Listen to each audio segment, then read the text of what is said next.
మనం వేసుకునే బట్టలు ఎలా తయారవుతాయని మీరెప్పుడైనా ఆలోచించారా? అసలు ఈ మెత్తటి పత్తి అంటే కాటన్ ఒక సౌకర్యవంతమైన షర్ట్‌గా లేదా ప్యాంట్‌గా ఎలా మారుతుంది? ఈ వూల్ ఒక వెచ్చని స్వెటర్‌గా ఎలా మారుతుంది? మరి పట్టు, సిల్క్ సంగతేంటి?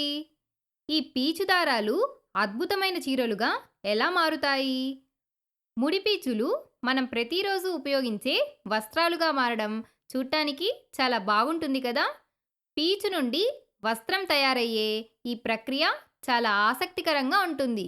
ఈ ప్రక్రియనే వస్త్రాల తయారీ ఫ్యాబ్రికేషన్ అని అంటారు. ఈ ఫ్యాబ్రికేషన్ ప్రక్రియ వల్లనే ఈరోజు మనం రకరకాల అందమైన వస్త్రాలను వేసుకోగలుగుతున్నాం. ఈరోజు మనం బట్టల ప్రపంచంలో అత్యంత ముఖ్యమైన వాటిలో ఒకటైన పత్తి, కాటన్పై ప్రత్యేక దృష్టి పెడుతూ పీచులు వస్త్రాలుగా ఎలా మారుతాయో వివరంగా తెలుసుకుందాం. ఇప్పుడు మీ చేతిలో ఒక పత్తికాయ ఉన్నట్లు ఊహించుకోండి. అది మెత్తగా, ఉబ్బెత్తుగా మరియు సున్నితంగా ఉంటుంది. తాకడానికి చాలా బాగుంది కదా. కానీ మీరు దానిని కేవలం మీ చేతులతో దారంగా మార్చడానికి ప్రయత్నిస్తే ఏమవుతుంది? అంత సులభం కాదు కదా. అవును, అదైతే అంత సులభం కాదు. పూర్వకాలంలో ప్రజలు పత్తిని చేతితో దారంగా వడకడానికి తకిలీ వంటి సాధారణ పరికరాలను ఉపయోగించేవారు. వడకడం అంటే ఇక్కడ స్పిన్నింగ్ అని అర్థం.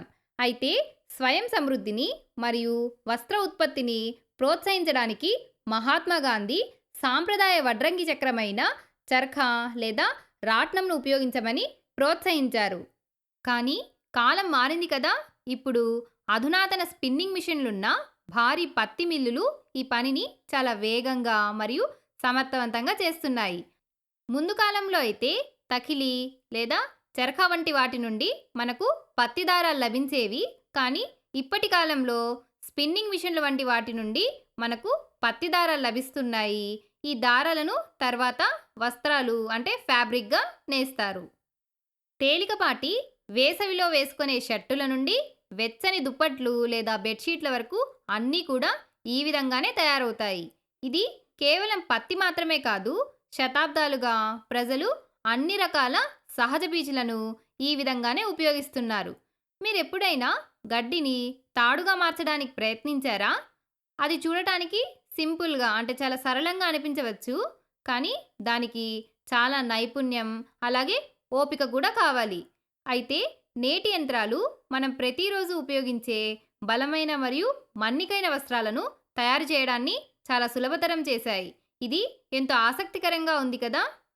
సరే, ఒకసారి మీరు చలికాలంలో ధరించే వెచ్చని స్వెటర్లు లేదా మఫ్లర్లను గమనించండి. అవి మీ కాటన్ షర్టుల కంటే పూర్తిగా భిన్నంగా ఉంటాయి కదా. ఎందుకంటే అవి ఉన్ని దారంతో తయారవుతాయి. ఈ ఉన్ని దారం వేడిని బంధించి మనల్ని వెచ్చగా ఉంచుతుంది. అయితే ఉన్ని బట్టలు తయారు చేయడానికి ఒక ప్రత్యేకమైన విధానాన్ని ఉపయోగిస్తారు. అదే నిట్టింగ్ అంటే అల్లడం. అల్లడం అంటే ఉన్ని దారాన్ని ఒకదానితో ఒకటి ముడివేసి వస్త్రాన్ని తయారు చేసే ప్రక్రియ. నిట్టింగ్ తరచుగా చేతితో చేసినప్పటికీ ఇప్పుడు యంత్రాలు దీనిని చాలా వేగంగా చేస్తున్నాయి. అయితే చేతితో తయారు చేసిన వస్త్రాలకు అంటే హ్యాండ్ క్రాఫ్టెడ్ టెక్స్టైల్స్కు భారతదేశం అంతటా ఇప్పటికే చాలా ప్రాముఖ్యత ఉంది.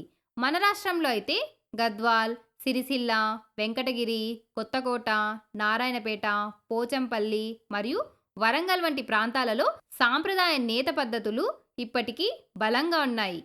అయితే నైపుణ్యం కలిగినటువంటి కళాకారులు క్లిష్టమైన చీరల నుండి వెచ్చని దుప్పట్లు మరియు తివాచీల వరకు అద్భుతమైన చేనేత వస్త్రాలను తయారు చేస్తున్నారు. ఇవి భారతదేశంలోనే కాకుండా ప్రపంచవ్యాప్తంగా కూడా ఎగుమతి చేయబడుతున్నాయి. ప్రస్తుత కాలంలో ఈ వస్త్రమిల్లులు ఎన్నో ఉన్నప్పటికీ చేనేత వస్త్రాలలో ఒక ప్రత్యేకత ఉంటుంది. మనం కూడా చేనేత వస్త్రాలనే ఎక్కువగా ఇష్టపడతాం కదా. మీరెప్పుడైనా నేత కేంద్రాలను సందర్శించే అవకాశం వస్తే ప్రతి దారం వెనుక ఉన్నటువంటి ఈ నైపుణ్యాన్ని మరియు సాంప్రదాయాన్ని అభినందించడానికి ఒక్క నిమిషం కేటాయించండి. ఇది నిజంగా చాలా అద్భుతంగా ఉంటుంది. మనం ఇంతకు ముందే తెలుసుకున్నాం కదా, పీచులను వస్త్రాలుగా మార్చే ప్రక్రియను వస్త్రాల తయారీ అంటే ఫ్యాబ్రికేషన్ అంటారని తెలుసుకున్నాం. దీనివల్లనే మనం ప్రతిరోజు వేసుకునే బట్టలు లభిస్తాయి. అయితే మనం వేసవి కాలంలో సౌకర్యవంతంగా ఉండడానికి కాటన్ టీ షర్ట్‌లని ధరిస్తాం కదా! అలాగే చలికాలంలో వెచ్చగా ఉండడానికి ఉన్ని స్వెటర్‌లని వేసుకుంటాం. అయితే ఈ వస్త్రాలన్నీ కూడా స్పిన్నింగ్ అంటే వడకడం మరియు వీవింగ్ అంటే నేయడం, అలాగే నిట్టింగ్ అల్లడం ద్వారా తయారవుతాయి. అయితే పూర్వకాలంలో తకిలీ మరియు చర్ఖా వంటి పరికరాలను ఉపయోగించేవారు. కానీ ఇప్పుడు టెక్స్టైల్ మిల్లులు మరియు యంత్రాలు ఈ పనులను చాలా వేగంగా చేస్తున్నాయి. ఉన్ని దారం మనల్ని వెచ్చగా ఉంచడానికి సహాయపడుతుంది. అలాగే వివిధ నేత మరియు నిట్టింగ్ పద్ధతులు ప్రత్యేకమైన అల్లికలను సృష్టిస్తాయి. మన రాష్ట్రంలో చాలా గొప్ప చేనేత సాంప్రదాయం ఉంది. ముఖ్యంగా ఈ ప్రదేశాలలో కళాకారులు అద్భుతమైన చేనేత వస్త్రాలను తయారు చేస్తారు. వీటిని ప్రపంచవ్యాప్తంగా అందరూ మెచ్చుకుంటున్నారు. అయితే ఆధునిక యంత్రాలు ఉన్నప్పటికీ చేతితో తయారు చేసిన ఈ వస్త్రాల యొక్క కళాత్మకత నిజంగా చాలా ప్రత్యేకంగా ఉంటుంది. మీరెప్పుడైనా మీకు ఇష్టమైన దుస్తులు వేసుకున్నప్పుడు, ఒక సాంప్రదాయ చీరను చూసినప్పుడు, లేదా వెచ్చని దుప్పటిలో బాగా హాయిగా పడుకున్నప్పుడు ప్రతి దారంలోనూ ఉన్నటువంటి నైపుణ్యం, కృషి మరియు చరిత్రను అభినందించడానికి ఒక్క క్షణం కేటాయించండి.